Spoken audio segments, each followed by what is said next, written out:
ระเอกรุ่นเก่าเนาะมันก็ห้อยเท่าไหร่วะ85มันห้อย85โอเคสีไทย AI ปรับปรุงภาพเก่าๆเนี่ยนี่นะให้มันเป็นภาพใหม่ๆใช่เขาเอาภาพเก่ามาแล้วถ่ายรูปแล้วกว่าเลย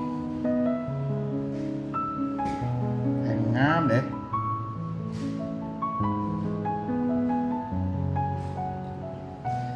ในหูแล้วกว่า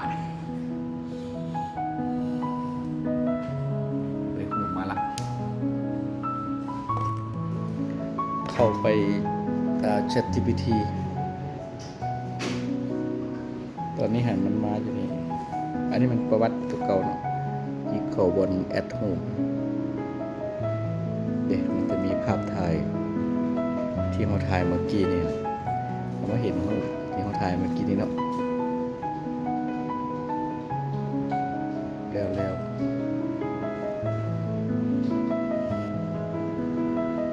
คุณช่วยเปลี่ยน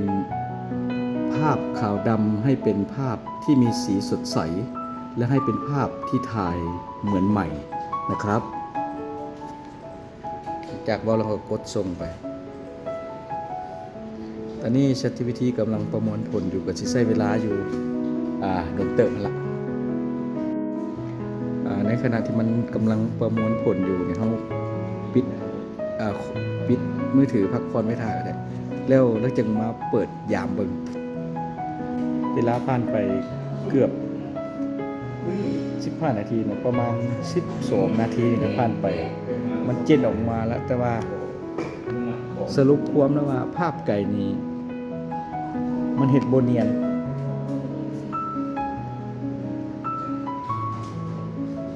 ปานใดเนาะบ่คือปานใดมันแปลงไปหน้าเฮาหลายโพดแล้วก็ผมก็เห็ดแต่ภาพงามเลยชัดเจนขนาด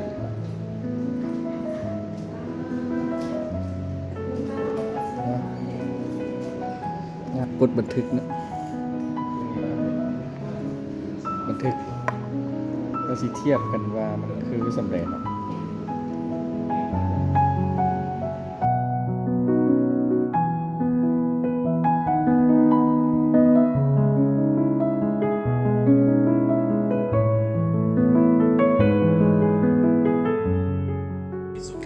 าต้องไปดาวน์โหลดอัน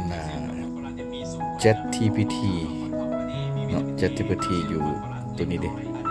ไปดาวน์โหลดมาใส่เด้อ ChatGPT CO นั่นเนาะ 4O อันนี้ดาวน์โหลดมาแล้วก็ติ๊กเข้าไปนี่มันจะมีแถวลุมเนี่ยมันจะมีรูปภาพเด็กมันแกมาถามอะไรก็ได้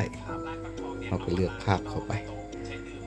ตัวนี้มีกล้องมีภาพมีไฟเนาะเอาภาพแล้วตัวกลางคลิกภาพเข้าไปเคลียร์หาภาพเก่าๆตัวนี้แล้วก็มีแล้วเนาะคลิกเข้าไปตัวนี้มันจะมีไมค์อยู่ขวามือลุมสุดนี่นะหลังจากมันดาวน์โหลดภาพแล้ว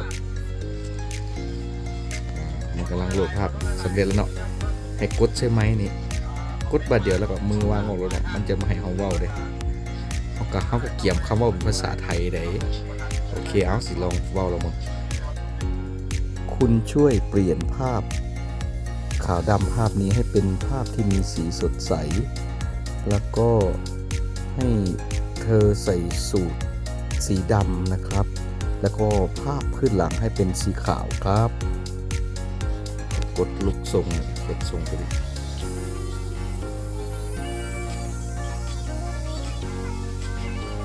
แล้วคำว่าของมันจะไปอยู่เทิงเห็นบ่อยู่บรรทัดเทิงนี่เด้สิ่งที่เขาบอกคุณช่วยเป็นในขณะที่มันกำลังประมวลผลอยู่เนาะมันก็ว่ามันกำลังประมวลภาพนี่เด้